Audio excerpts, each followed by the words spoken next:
Bonjour, bien-aimés dans le Seigneur, c'est votre humble serviteur, le pasteur Victor Makonda de l'Église universelle de Dieu, l'Église pour tous. Nous voici, bien-aimés dans le Seigneur, comme attendu dans notre cours sur la doctrine. Aujourd'hui, nous allons introduire pendant quelques minutes le cours sur la doctrine. Nous donnerons la définition et après nous parlerons de tout ce qui est doctrine pendant un mois ou deux selon que Dieu le voudra.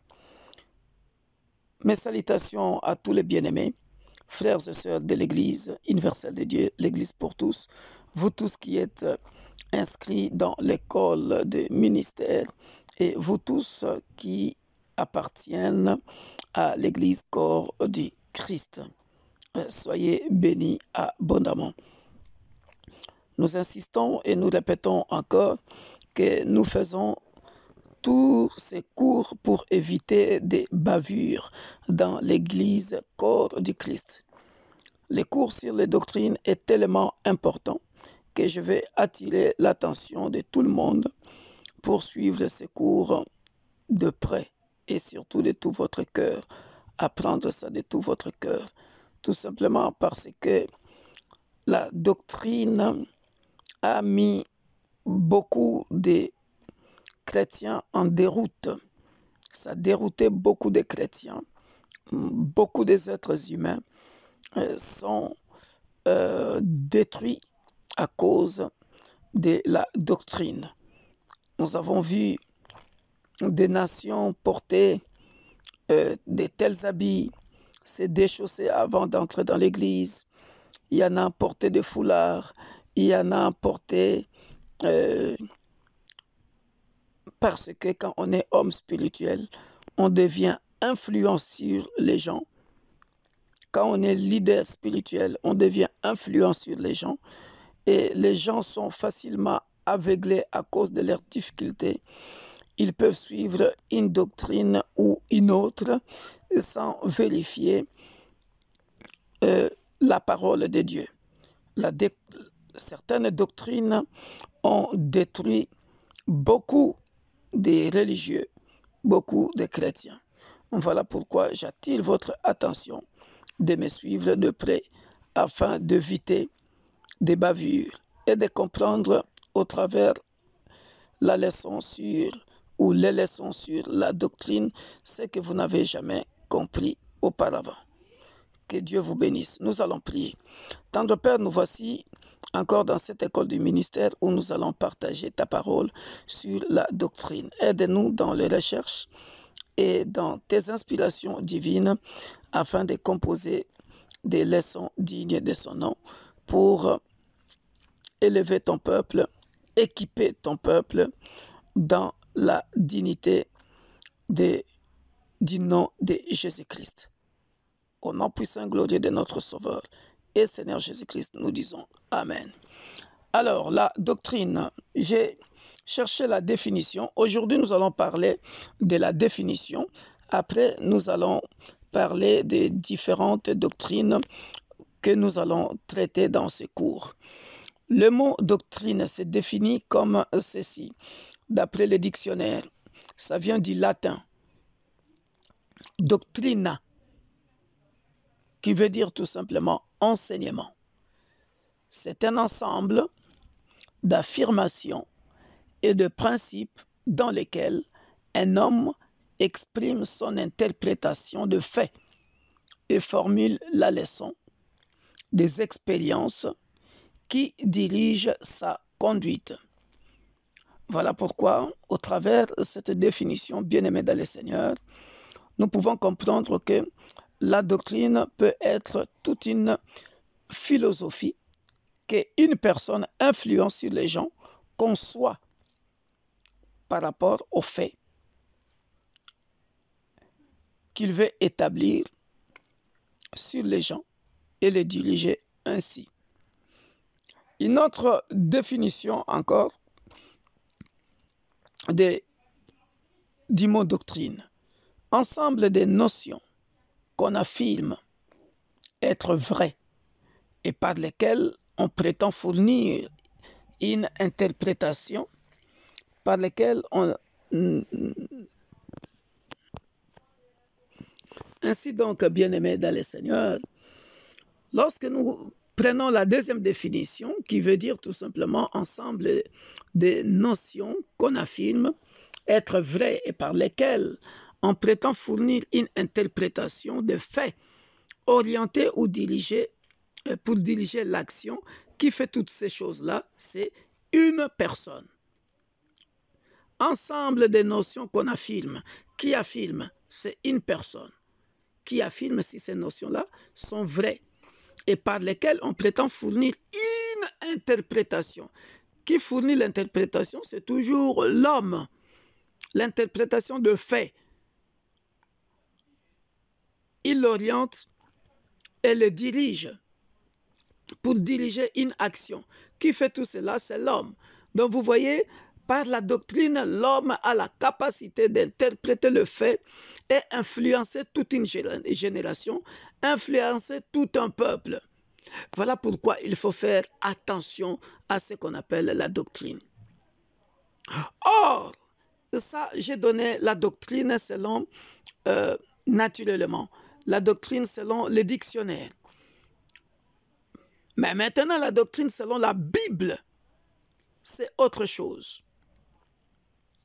La doctrine selon la Bible, suivez très bien, bien-aimés dans le Seigneur, dans le domaine de la Bible, la doctrine est avant tout une expression de la foi et une présentation de faits qui sont l'objet de cette foi.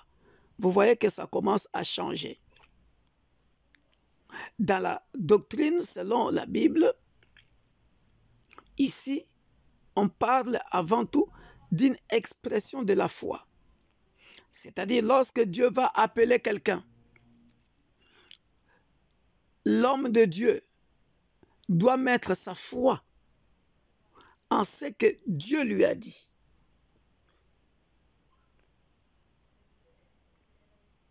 C'est très important. Une présentation de faits qui sont l'objet de cette foi. C'est-à-dire, quand Dieu m'appelle pasteur et me dit les choses que je dois faire, le fait de me parler, je vais mettre ma foi à la parole de Dieu. À chaque fois, ma doctrine sera quoi? Sera la parole de Dieu. Voilà pourquoi, bien-aimés, pour les gens qui ne le savent pas, ça fait longtemps, je l'ai toujours dit, la doctrine de l'Église universelle de Dieu, c'est quoi? C'est la parole de Dieu. Voilà pourquoi vous verrez, nous allons parler de la doctrine des Écritures. Et ainsi de suite. Voilà pourquoi vous remarquerez, bien-aimés dans le Seigneur, dans l'Ancien Testament, la doctrine de Moïse et des prophètes était la Torah, c'est-à-dire une révélation, une exhortation de la part de Dieu. Nous le lisons dans Deutéronome chapitre 31, versets 23 et 24. Vous voyez? Donc, on va se baser sur ce que Dieu va te dire et tu mettras ta foi dans cette parole-là. Voilà pourquoi, bien-aimés dans le Seigneur, j'ai dit au départ, nous devons faire attention au terme doctrine parce que beaucoup d'êtres humains souffrent parce qu'un leader spirituel a inventé un truc sans écouter la voix de Dieu et en a influencé les gens. Vous voyez? La Bible dit dans Deutéronome chapitre 31, au verset 23-24, l'Éternel donna ses ordres à Josué, fils de Nun. Il dit, fortifie-toi et prends courage, car c'est toi qui feras entrer les enfants d'Israël dans le pays que je jurai de leur donner, et je serai moi-même avec toi. Verset 24. Lorsque Moïse y eut complètement achevé d'écrire dans un livre les paroles de cette loi, il donna cet ordre aux Lévites qui portaient l'arche de l'alliance de l'Éternel. Vous voyez, bien-aimés dans le Seigneur, ce que je vous ai dit. La doctrine, en fait, c'est la parole de Dieu. Tu vas mettre foi. Voilà pourquoi j'ai dit ici, selon la Bible, la doctrine, dans le domaine de la doctrine, c'est avant tout une expression de la foi et une présentation de faits qui sont l'objet de cette foi. Tu mets hors la foi, tu mets la foi sur la parole que Dieu t'a dit, par rapport à la parole que Dieu t'a dit. Voilà pourquoi j'ai donné ce passage. Vous voyez ici que Josué, partout quand il va marcher, il n'aura pas peur parce qu'il sait, il connaît déjà sa mission. Il connaît sa mission, le Dieu qui l'a appelé. Dans la vraie doctrine, c'est la parole de Dieu. Tu mettras ta foi sur la parole de Dieu, sur ce que Dieu t'a dit. Ça, c'est très important à savoir, bien-aimé dans le Seigneur. C'est pareil lorsque nous lisons Ésaïe chapitre 1 au verset 10. La Bible dit quoi? Écoutez la parole de l'Éternel, chef de Sodome. Prête l'oreille à la loi de notre Dieu, peuple de Gomorrhe. Donc, la vraie doctrine, que personne ne vous trompe, c'est la parole de Dieu. Et ce peuple n'a pas voulu écouter. Il sera détruit.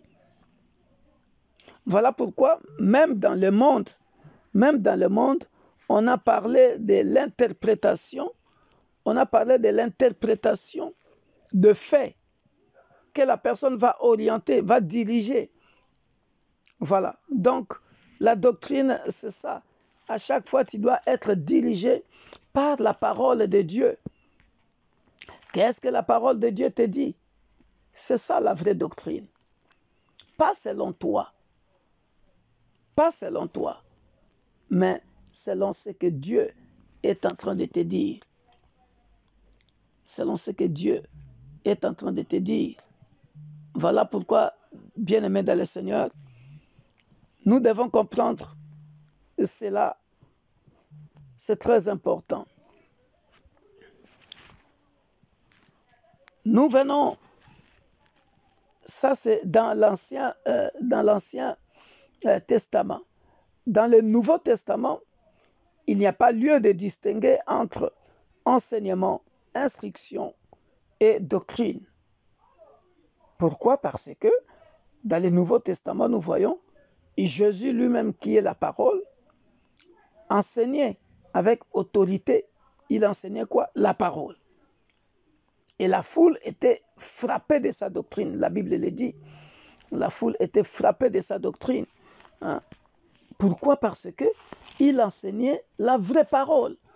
Nous pouvons les trouver dans Matthieu chapitre 7, verset 28. Après que Jésus eut achevé ce discours, la foule fut frappée de sa doctrine. Voilà. Et que signifie doctrine ici? Fut frappée de sa doctrine. C'est-à-dire, fut frappée de son enseignement. De son enseignement. Voilà pourquoi j'ai dit dans le Nouveau Testament, il n'y a pas lieu de distinguer entre enseignement, instruction et doctrine. Parce que doctrine veut tout simplement dire enseignement. Enseignement. Tu es leader. Quel enseignement tu veux inculquer aux gens? Je le répète encore, pour ceux qui ne comprennent pas le mot doctrine. Qu'est-ce qu'on appelle doctrine? Doctrine, c'est donc les enseignements qu'une personne veut inculquer à son peuple. Voilà. Nous, on a eu, par exemple, dans nos pays, on a eu en Chine, les Mao Tse-tung, qui ont fait des livres rouges. Il a eu sa doctrine qu'il a inculquée au peuple chinois. Et ils ont accepté ça. Nous, on a eu par exemple Mobutu, le Mobutisme dans les manifestes de l'Ancélé. C'est toute une doctrine d'un mouvement appelé le MPR, Mouvement populaire de la Révolution. Voilà. Voilà pourquoi j'ai bien dit, bien-aimé dans le Seigneur, si tu ne comprends pas les mots doctrine, et là où le peuple de Dieu doit faire attention, la doctrine, tu dois connaître la doctrine de ton pasteur, la doctrine de ton église. Or, à mon humble avis, la doctrine, bien-aimé, dans le domaine de la Bible, c'est avant tout une expression de la foi et une présentation de faits qui sont l'objet de cette foi. Pourquoi? Parce que tu mettras ta foi en quoi? À la parole de Dieu que Dieu t'a dit. Voilà pourquoi j'ai donné l'exemple de Deutéronome. C'est-à-dire Josué, on lui a enlevé la peur parce qu'il savait que Dieu était avec lui à tout moment. Donc dans sa doctrine, il n'y a rien d'autre que la parole que Dieu lui a dit. En qui ou en quoi il a fondé sa foi.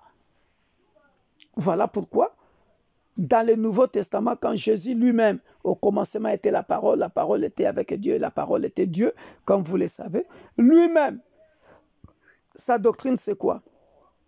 Il enseigne. La Bible dit dans Matthieu chapitre 7, 28 que nous venons de lire, les gens étaient frappés de sa doctrine, c'est-à-dire de son discours, de ses enseignements.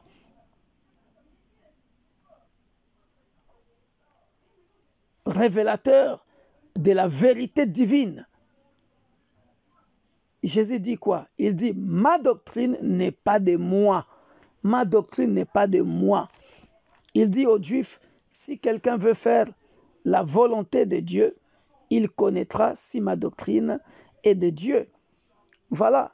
Donc, la doctrine, pour nous les pasteurs, pour nous les serviteurs de Dieu, la doctrine ne peut pas être la doctrine d'un homme de Dieu.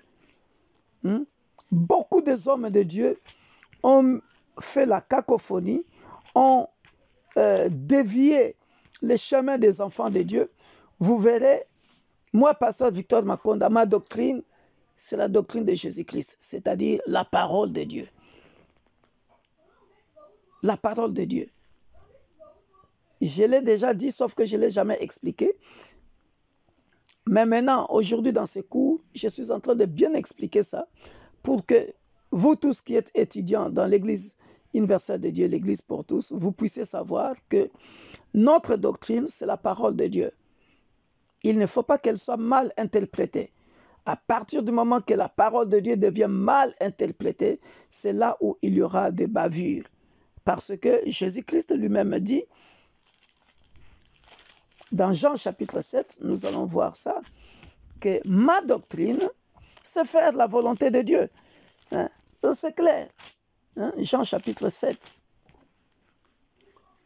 Jean chapitre 7, verset 16. La Bible dit, il le dit clairement, Jésus leur répondit, ma doctrine n'est pas de moi, mais de celui qui m'a envoyé. Soulignez bien cette phrase. Or, qu'est-ce que nous remarquons dans nos églises maintenant? La doctrine devient la doctrine du pasteur. Le pasteur dit aux gens de ne pas porter les sandales. Les gens vont suivre. Le pasteur dit aux gens, allez, vous tous habillez-vous en blanc. Ils vont s'habiller en blanc. Non, non, bien-aimé.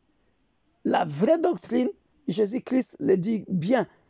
Jésus leur répondit. On va commencer à partir de verset 10, hein, pour que vous puissiez bien comprendre. Je prends tout mon temps parce que ici, il y a les Juifs qui sont là, qui vont embêter Jésus-Christ par des questions et puis des choses qu'ils veulent comprendre. Lorsque ses frères furent montés à la fête, il y monta aussi lui-même, c'est-à-dire Jésus. Il monta aussi à la fête, non publiquement, mais comme en secret. Les Juifs les cherchaient pendant la fête et disaient, où est-il? Il y avait dans la foule une grande rumeur à son sujet. Les uns disaient, c'est un homme de bien. D'autres disaient, non, il égare. il égare la multitude. Personne toutefois n'est parlé librement de lui, par crainte des Juifs. Vers le milieu de la fête, Jésus monta au temple et il enseignait. Les Juifs s'étonnaient, disant: comment connaît-il les Écritures, lui qui n'a point étudié? Alléluia. Jésus leur répondit: ma doctrine n'est pas de moi, mais de celui qui m'a envoyé. Si quelqu'un veut faire sa volonté, il connaîtra si ma doctrine est de Dieu ou si je parle de mon propre chef. Celui qui parle de son propre chef cherche sa propre gloire, mais celui qui cherche la gloire de celui qui l'a envoyé, celui-là est vrai, et il n'y a point d'injustice en lui. C'est ça la vraie doctrine, que personne ne te trompe. Vous avez vu ça? Donc, pour nous, peuple de l'Église universelle de Dieu, notre doctrine, c'est faire la volonté de Dieu qui nous a envoyés. Ce n'est pas qu'un jour, je viens te nommer pasteur, toi tu commences à faire ce qui est contraire aux Écritures. Non. Jésus lui-même a dit: ma doctrine n'est pas de moi, mais de celui qui m'a envoyé. Si quelqu'un veut faire sa volonté, il connaîtra si ma doctrine est de Dieu ou si je parle de mon propre chef. Et ça, bien-aimé dans le Seigneur, c'est ça qui tue les églises ces derniers temps. Voilà pourquoi vous verrez d'autres églises s'habillent en vert blanc, d'autres églises s'habillent comme ceci, comme cela. Ah, mes frères et sœurs, est-ce que vous avez vérifié dans la Bible une catégorie de gens? Jésus vient leur dire: allez, maintenant, à partir d'aujourd'hui, vous tous, vous allez vous habiller en vert blanc. À partir d'aujourd'hui, vous tous, vous allez vous habiller en blanc. À partir d'aujourd'hui, vous tous, vous allez vous habiller en rouge bordeaux. Oh, parce que le sang de Jésus est rouge bordeaux. Allez. Non. La vraie doctrine, c'est faire tout simplement la volonté de Dieu qui t'a appelé. Tu dois mettre ta foi sur la volonté de Dieu qui t'a appelé. Je pèse bien mes mots. Nous sommes dans l'introduction. Voilà pourquoi, bien-aimé dans le Seigneur, je prends tout mon temps pour très bien expliquer tout ceci. Voilà. Et dans Jean, chapitre 17, verset 17, il montre encore comment il fait la volonté de Dieu dans la prière sacerdotale, que nous savons bien. Il dit: sanctifie-les par ta vérité. Ta parole est la vérité. Vous voyez? Et ça, c'est la vraie doctrine. Parce que cette parole-là que tu vas prêcher aux gens, qui est la vraie doctrine, c'est la vérité. Voilà pourquoi vous verrez souvent dans mes enseignements ou dans mes prédications, j'écris tout haut, j'enseignerai, je dirai que la vérité, rien que la vérité. Ça, c'est très important à savoir. Voilà pourquoi, bien-aimés dans le Seigneur, les apôtres de Jésus enseignaient comme leur maître une doctrine basée sur la parole. Nous le voyons dans Acte 2, tout le peuple de l'Église universelle de Dieu, vous le savez, hein? Acte 2, 42, nous le verrons. Nous le verrons. Hein? Acte 2, 42, ceux qui acceptèrent sa parole furent baptisés et en ce jour-là, le nombre des disciples augmenta d'environ 3000 âmes. Ils persévéraient, vous voyez, dans l'enseignement des apôtres, dans la communion fraternelle, dans la fraction du pain et dans les prières. Pourquoi cela, bien-aimé dans le Seigneur? Parce que la doctrine en soi, je l'ai bien dit encore, je le répète, dans le Nouveau Testament, le mot doctrine a le sens ici, bien-aimé dans le Seigneur, des enseignements de Jésus-Christ, des instructions qu'il donnait. C'est ça la doctrine. Donc nous devons bien savoir cela, bien-aimé dans le Seigneur. Et dans Actes chapitre 17, verset 19, et Paul dit ceci: mon évangile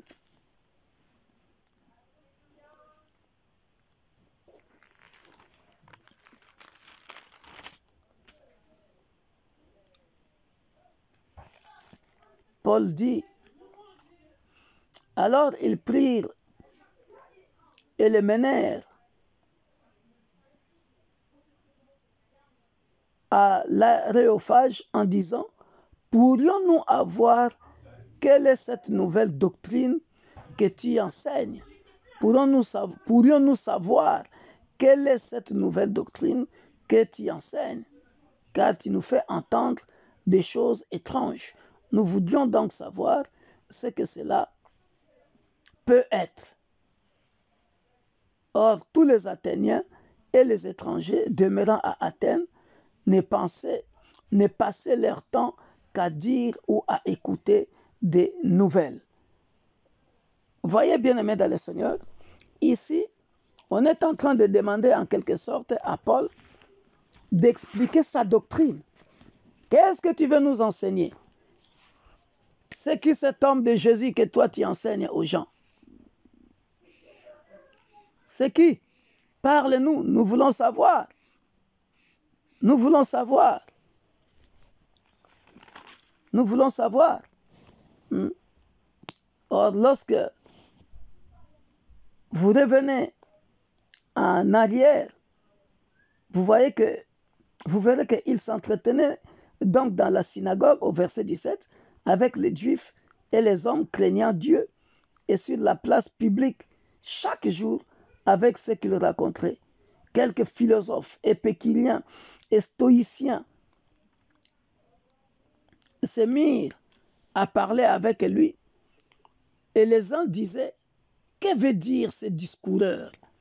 D'autres l'entendent annoncer Jésus et la résurrection.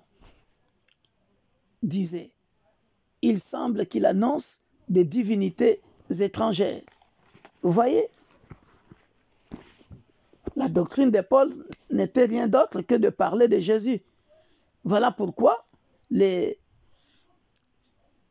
philosophes, les stoïciens, c'est-à-dire les gens qui n'ont pas de position par rapport à la parole de Dieu, les épicuriens, et tous, ils étaient là. Ils voulaient savoir de quoi parle réellement cet homme. Voilà. Donc, ils voulaient l'opposer à l'autre évangile, c'est-à-dire à une doctrine différente, malsaine, prêchée par les judaïsants. Vous voyez? Mais il a fait comprendre aux gens qu'il annonçait Jésus-Christ, pas une autre doctrine. Il voulait que les gens comprennent, tous ces philosophes-là, qu'ils comprennent que lui, il était là pour annoncer que Jésus-Christ, personne d'autre. Personne d'autre. C'est ça, bien-aimé dans le Seigneur. C'est ça la doctrine. Voilà pourquoi il dit dans Galates chapitre 1 au verset 6, « Je m'étonne que vous vous détourniez si promptement de celui qui vous a appelé par la grâce de Christ pour passer à un autre évangile. » Il s'adresse au peuple des Galates pour leur dire, « Mais mes frères, vous voulez changer de l'évangile. Ne changez pas de l'évangile. Il faut prêcher Jésus-Christ. » Jusqu'au verset 10, il ne dit que ça. Non pas qu'il y ait un autre évangile, mais il y a des gens qui vous troublent et qui veulent altérer l'évangile de Christ. Mais si nous-mêmes, si un ange du ciel annonçait un évangile, s'écartant de celui que nous vous avons prêché, qu'il soit anathème. Nous l'avons dit précédemment. Hein? Nous l'avons dit précédemment. Et je le répète, à cette heure, si quelqu'un vous annonce un évangile s'écartant de celui que vous avez reçu, qu'il soit anathème. Au verset 10, il dit, « Et maintenant, et c'est la faveur des hommes que je désire, ou celle de Dieu. Est-ce que je cherche à plaire aux hommes?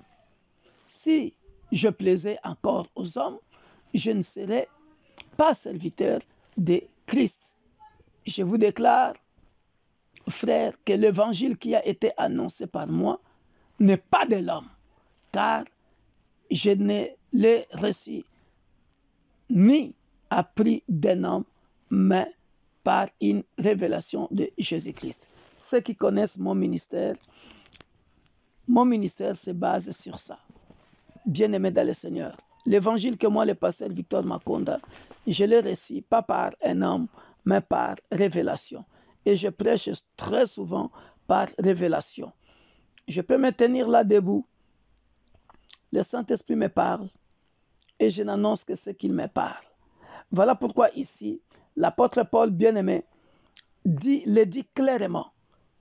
Mon évangile, dans mon évangile, je ne suis pas là pour plaire à des hommes, mais pour plaire à Christ. C'est ça la vraie doctrine. Ne change pas ta doctrine pour plaire aux hommes. Parce qu'un pasteur, toi tu n'aimes pas donner la dîme, un pasteur vient qui est contre la dîme, tu veux plaire aux hommes, tu commences à prêcher aux gens de ne pas donner la dîme. Parce qu'un pasteur vient, il dit tu peux commettre l'adultère, tu peux avoir 2 femmes, 3 femmes, parce que tu y es de cet avis-là, tu t'écartes, bien-aimé, de la vraie parole de Dieu, tu t'écartes de la vraie doctrine. Voilà pourquoi, bien-aimé dans le Seigneur, ne t'écarte pas de la vraie doctrine, bien-aimé dans le Seigneur. Ne t'écarte pas de la vraie doctrine. Comme je viens de vous dire ici, les apôtres de Jésus-Christ enseignaient comme leur maître la même doctrine, qui n'est rien d'autre que la parole de Dieu. Acte 2, chapitre 42, bien-aimé dans le Seigneur. Mais il y a des gens qui voulaient opposer l'évangile de Paul à l'évangile des Juifs, qui voulaient l'écarter. Ne faites pas ça, bien-aimés dans le Seigneur. Voilà pourquoi il s'adresse au peuple des Galates. Il s'adresse au peuple des Galates. Clairement, ce que je viens de lire là dans Galates 1, chapitre 6 jusqu'à 10. Jusqu'à 10. Pour que, bien-aimés dans le Seigneur, vous puissiez savoir que lorsque Paul s'adresse aux Galates, l'épître aux Galates, bien-aimés dans le Seigneur, c'était adressé aux gens qui voulaient adorer les forces de la nature. Tu vois, qui étaient en Galatie. Et lorsque l'apôtre Paul arrive là-bas, il constate qu'il commençait à dévier. Il commençait à dévier la parole de Dieu. Il leur dit, non. Je m'étonne que vous vous détourniez si promptement. Galates chapitre 1, verset 6. Si promptement de celui qui vous a appelé par la grâce de Christ pour passer à un autre évangile. Toi, peuple de l'Église universelle de Dieu, l'Église pour tous, ne prêche pas un autre évangile. S'il vous plaît, bien-aimés dans le Seigneur, demeurez dans la vérité, rien que la vérité, dans le nom puissant de Jésus-Christ de Nazareth, l'homme de Galilée. Il est dit encore, bien-aimé, dans Galates chapitre 4, au verset 9 jusqu'à 20, vous pouvez le lire. Autrefois, ne connaissant pas Dieu, vous serviez de Dieu qui ne le sont pas de leur nature. Mais à présent que vous avez connu Dieu, ou plutôt que vous avez été connus de Dieu, comment retournez-vous à ces faibles et pauvres principes élémentaires auxquels vous voulez vous asservir encore? Lisez ça jusqu'au verset 20. Vous allez voir que Paul est en train de s'adresser au peuple des Galates pour leur supplier de ne pas changer d'évangile. De ne pas changer d'évangile. De ne pas entrer dans le légalisme, bien-aimé dans le Seigneur.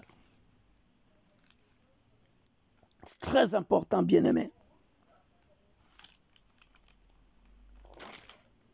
Très important à savoir, bien-aimé dans le Seigneur. Je vais m'arrêter là. Si je peux donner encore un passage, peut-être dans 2 Corinthiens au chapitre 1,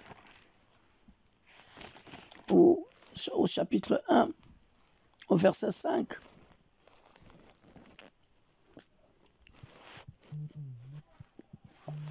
Nous devons, bien aimer dans le Seigneur, faire attention et lisez beaucoup, lisez beaucoup. Lisez beaucoup aussi Colossiens chapitre 1, versets 6 à 8. Hein, là où on nous parle aussi de tous ces reproches, bien-aimés dans le Seigneur. On va s'arrêter ici. Alors, je nous donne le programme que nous allons suivre, par rapport aux doctrines. Donc, mercredi prochain, je commencerai la doctrine des Écritures. Donc, nous avons 12 doctrines à étudier. Il y aura la doctrine des Écritures, c'est-à-dire, comme je vous avais promis, comment comprendre les Écritures, comment la parole de Dieu a été écrite.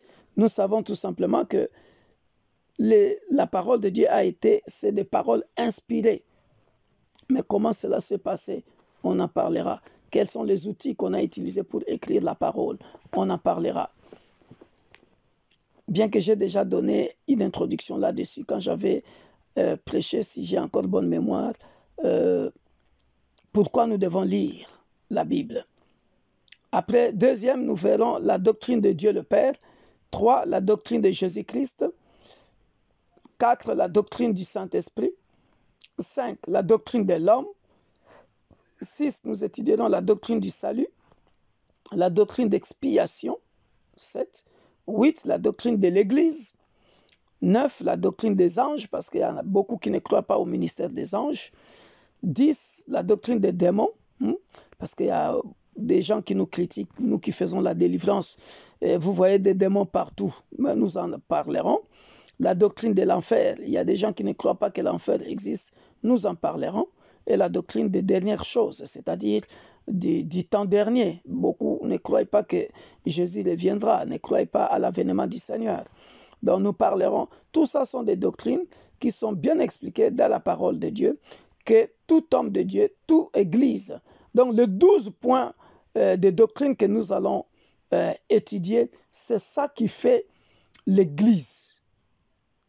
Voilà, c'est ça qui fait l'église. Donc tout serviteur de Dieu de l'église universelle de Dieu doit connaître ça. Que les Écritures, il y a une doctrine des Écritures, que ce ne sont pas les Écritures d'un homme, ce sont des Écritures inspirées de Dieu. Et tout ça, on en parlera. Et soyez bénis.